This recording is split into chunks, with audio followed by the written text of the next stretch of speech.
Like many of the Psalms, this one opens with a title. For the director of music, to the tune of The Death of the Son, a Psalm of David. This psalm is not set to the tune of Zippity-Doo-Dah. This psalm clearly is one that would be sung at a time of sorrow. We don't have the tune, but we can infer it from that title, right? And there are heavy themes spoken of throughout this psalm, but interestingly, it opens with a heart that is full of thankfulness. Verse 1, I will give thanks to you, Lord, with all my heart. I will tell all of your wonderful deeds. I will be glad and rejoice in you. I will sing the praises of your name, O Most High. I wonder if you ever had a season of going through darkness and difficulty, and actually the last thing you want to do is sing. You're not whistling around the house. You're not humming tunes to yourself as you walk through the streets. You struggle even to sing when you come along to church. And yet, see that there is a determination in David's words here, given the context. I will give thanks to you, Lord, with all my heart, despite really difficult circumstances. David is not praising God because his life is free from hardship. He is praising the God who is with him in the hardship. Perhaps we let our circumstances control our emotions and regulate our spiritual temperature far too much. Think of Paul and Silas in the prison together in Acts chapter 16. Their circumstances were less than ideal, and yet they were singing their hearts out in the middle of the night. They were bringing their praise to God. It's the same thing here. I will be glad and rejoice in you. I will sing the praises of your name, O Most High.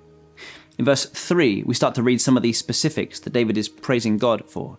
We read, my enemies turn back. They stumble and perish before you, for you have upheld my right and my cause, sitting enthroned as the righteous judge.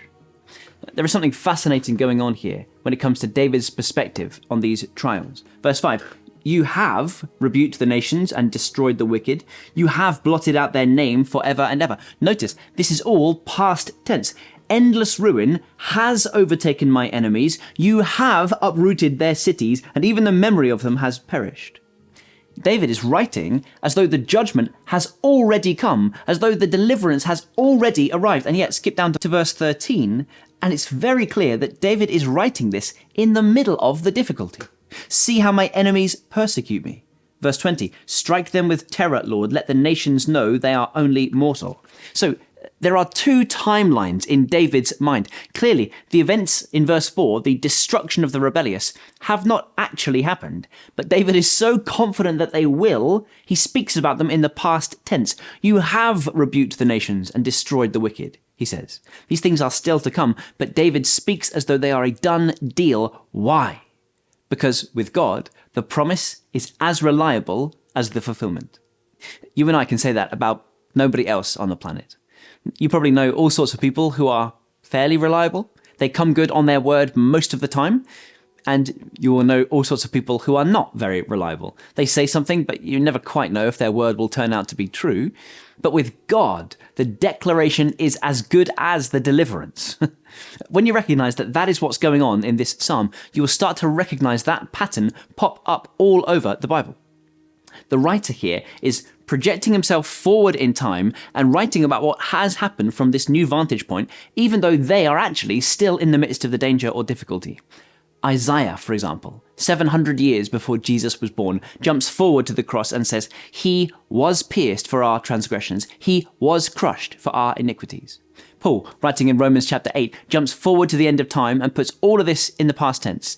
Those he predestined, he also called. Those he called, he also justified. Those he justified, he also glorified.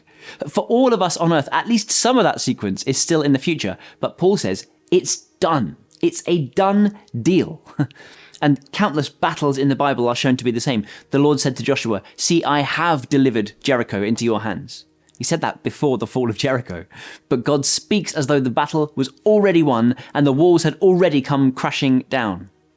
David here is able to rejoice for what he knows for certain is coming despite his current circumstance of being persecuted by his enemies. He knows that God is still God. He is on the throne whether you feel like it or not. He's in control whether you can see what he's doing or not. And the end is absolutely guaranteed, whether it looks like it now or not. Verse 7, the Lord reigns forever. He has established his throne for judgment. He rules the world in righteousness and judges the peoples with equity.